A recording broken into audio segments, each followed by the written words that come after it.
What's going on, guys? Jiboiby here. I am back with another commentary video sooner than expected, and honestly, I didn't want to have to make this video, but here we are.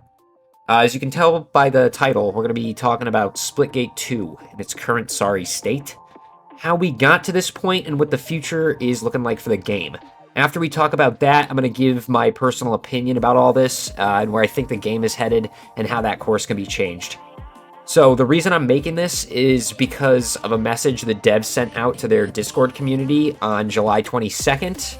If you're a part of that Discord, I'm sure you know what message I'm talking about. And we'll get into that momentarily. But first, we got to talk about what led up to that message. So the Splitgate 2 open beta started on May 22nd, and I was super hyped for it, like the moment I heard about it. But unfortunately, that hype all came to an end like the second I tried queuing into a match. Connor and I tried for quite a while to queue into a match, but got the same issue every time. Basically, you would go to queue into a match, and the game would tell you that it found a game to put you in, but you would never actually, load into the match. And this wasn't just happening for the two of us. It was pretty much happening to everyone. A few players managed to slip through and get in a match, but it was so problematic that the devs had to shut down the servers temporarily to fix it.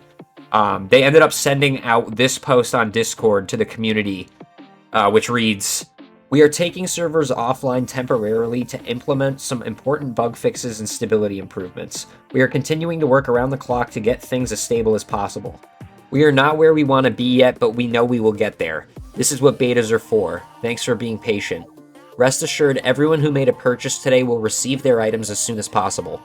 We also found the issue that was prohibiting Twitch drops from being delivered and are taking steps to fix it. Those drops will be delivered to everyone who's claimed their rewards in Twitch. Your feedback and bug reports are extremely important to us. Thank you to everyone who played today. We hope you had fun despite any bumps in the road.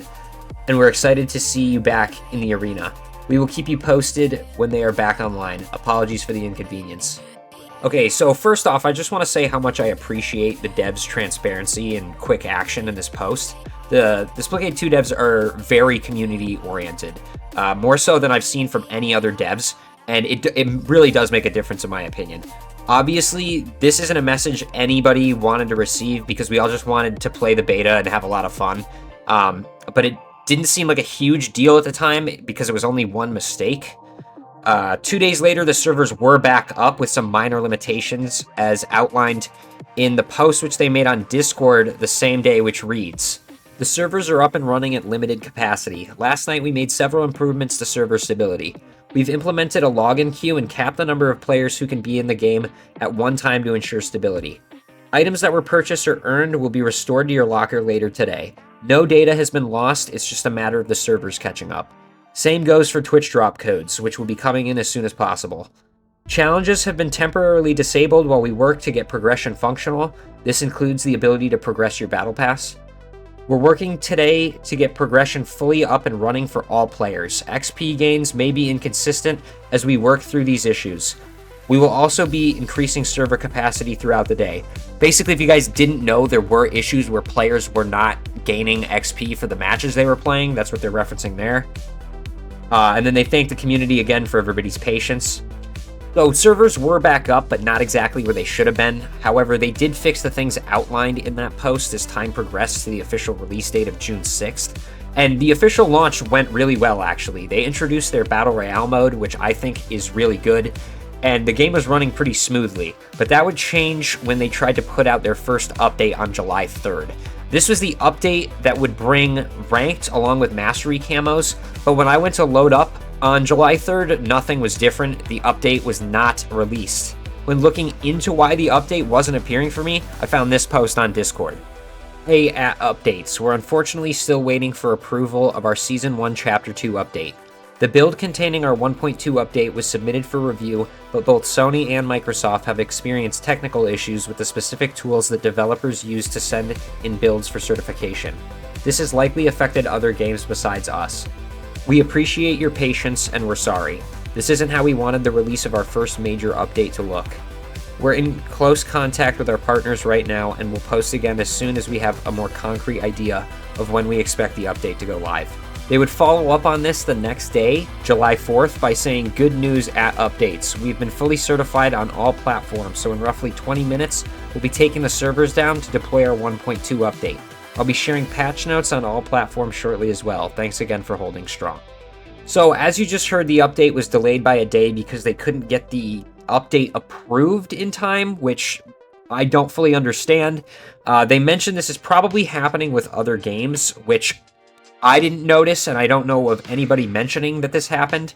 And in a tweet made by Splitgate, which I can no longer find, they mentioned that they were adding to the update. Basically, what I'm getting at is that it seems like the update wasn't ready in the first place, and they needed more time to roll it out. In a live stream that the devs did just today, July 24th, they mentioned that the ranked and mastery camo features were meant to be added at launch, but they didn't have time to do it. They've had to rush the game, and the game is taking a hit because of that. This second mistake is where I started to get really upset with how this game is going. We've had 3 major points of the game so far: beta, launch, and the update, and 2 of those have been delayed and have had serious problems. Coming to the present on July 22nd, Ian Prue, I believe is how you pronounce his last name, he's the CEO of 1047, put out a very lengthy message to the community about the current state of the game and its future. This message starts with, "To the Splitgate community, we believe in Splitgate 2. This game means everything to us. It's been our life for almost 10 years, starting in our dorm room, and we're more committed than ever to delivering the incredible experience you deserve. We've heard your feedback and we agree with you. We launched too early. We had ambitious goals with Splitgate 2, and in our excitement to share it with you, we bit off a bit more than we could chew. We rushed certain features, made some boneheaded mistakes, and most importantly, we didn't give you the polished, portal-filled mayhem you fell in love with." I agree with basically everything here. They do love their game, they did rush it, they did make a lot of mistakes, and they didn't give us the portal-filled mayhem we all love. My only question is, if it's been the past 10 years of your life, how were there so many things overlooked in that decade's worth of time? I don't want to be a dick, but it is a valid question. Anyway, continuing on. So we're going back to beta.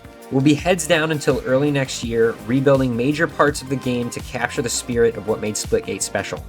That means reworking progression from the ground up, adding more portals to our maps, simplifying monetization, refocusing on classic game modes you've been asking for, and more, which we'll share soon. Okay, so this is where we gotta do a bit of a deep dive. So the most important bit of information here is that they're gonna be working on a relaunch of the game until late December or early January, and they mentioned that that would be the time frame in their stream today. This almost certainly means that the game will not receive any updates until that point. They are going to be working on fixing progression and adding more portal walls, which I think is the most important part of what they're going to change. But I'm sure they'll also be working on other things which we're not even aware of at this moment. They continue with this. "Now more than ever, we need your help. We're returning not just to our roots in what we build, but in how we build it, with you. That means more playtests, more surveys, more listening, and truly being community first. Our goal is to combine the DNA of the first game with the best improvements from the second. Rebuilding the core experience isn't a quick fix, it's a long-term commitment. To give ourselves the time to build the Splitgate you deserve, we've made the incredibly difficult decision to reduce certain roles and shift our resources to focus on this rework. This is heartbreaking. These are our teammates and our friends, and they helped build what we have today. They're receiving severance and job placement support, and we're committed to doing everything we can to help them through this transition. We hope to bring them back when we can. In an effort to retain as many team members as possible, we're also going to be shutting down OG Splitgate servers in a month. While we'd love to keep the servers online indefinitely, it cost us hundreds of thousands of dollars over the past couple of years, and we have to prioritize our team. Like us, we know this game means a lot to so many of you, so we are exploring the possibility of supporting offline or peer-to-peer matches. And when we return, we plan to have a dedicated experience in Splitgate 2 that delivers the promise of the original." So the first paragraph of this is great. They're going to continue to listen to the community and ramp up the ways that we can get involved while also combining elements from both games to hopefully appease the community. Obviously, the rest of this is terrible news. They've had to lay off 45 out of 170 employees, I believe, is what they said in the live stream, and they're going to be shutting down Splitgate servers in 1 month. The reason behind this is that it's costing too much to be worth it, and if they don't shut down these servers, they'd have to lay off even more of their team. The positives we can take from this is that their employees are receiving severance and job finding assistance, and the devs want to bring them back ASAP. Also, more time, money, and energy will be put into Splitgate 2 again, hopefully perfecting the game. To finish this off, they said, "In the meantime, Splitgate 2 will remain playable, and will still be shipping Chapter 3 as well as fixes and high priority changes. We hope you will continue to play and support the game. As always, please keep the feedback coming. We've faced a lot of dark days and have made many mistakes, but we've learned a lot and are as determined as ever to make Splitgate as great as possible. Splitgate has been our life for 10 years, and we wouldn't have it any other way. We've got work to do, but we aren't giving up. We love this game, and we love this community too much to ever quit, so we won't. See you in the arena, Ian and Nicholas." So, Splitgate 2 will remain playable for the foreseeable future, and we will still be getting the Chapter 3 content in about a week, I believe. Also, I think the high priority changes they were talking about here were portal wall locations and some map stuff, but I'm not entirely sure, so don't quote me on it. I think the devs genuinely do love this game and are trying their hardest, although it is still really upsetting to see all the shortcomings. Now, in my opinion, this is all really upsetting, and I've honestly been pretty mad about it and how this game keeps flopping. From the outside, and if you haven't been on the community Discord, this looks like the devs just don't care. I mean, how is the creator of the game going to wear a Make FPS Great Again hat and not live up to making that a reality? How are they going to keep rushing and the updates still get delayed? They can't keep doing that, and I think this is why they're taking the time now to lock in before it's too late, and honestly, it might be too late. On the same note, I also understand that the devs are probably dealing with a lot of problems the community doesn't fully understand, and I truly believe they are trying their best. I want to give them credit where credit is due, because they are super present with their community, and the game is amazing. I haven't had this much fun playing an FPS in a long time, even though it has its issues. I want to see this game succeed, and I want to be a part of it, so I'll be sticking around for the time being, even though I don't know how long that will last. I trust that if the devs keep listening to the community, the game will improve, but we will have to see. Now, I don't want to divide the community with this video, and I don't want to give any hate to the devs. I actually really like them and everything that they're doing. But I really want to see this game succeed at the same time, and I can't help but get fired up about it. And I hope you guys feel the same way. I mean, this game is great. I think it has a lot of potential. I really don't want to see it die here. And yeah, thank you guys for listening. I hope you stick with this game if you're playing it, and I hope you give it a try if you're not playing it. I will be uploading more, and I hope to see you guys in those videos. Jiboiby out. Losses don't define us. How we respond does.